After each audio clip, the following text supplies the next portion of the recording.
Stress is one aspect of life that is making too many people's life bitter. Stress is like friction in a machine. Stress is not a part of your life. If you know how to manage your body, your mind, your emotions and your energy, there is no question of stress. Most people think it is their job, it is their family, it is the life situations, it's the taxes, it's the unpaid bills which are stress.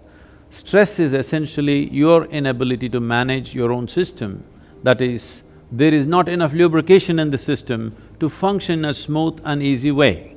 Life situations are always there for everyone, but each person manages it differently depending upon how smoothly his or her own system functions within itself. If you know how to manage this human system or this human mechanism, then there is no question of stress. If you think the work that you're doing is important, the first thing is you have to work upon yourself.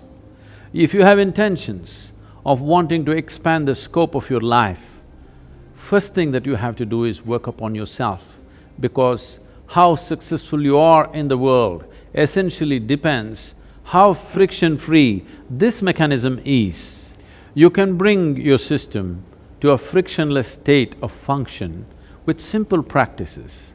Yogic sciences have a whole array of practices. Here, we offer you a few simple tools for a stress-free life.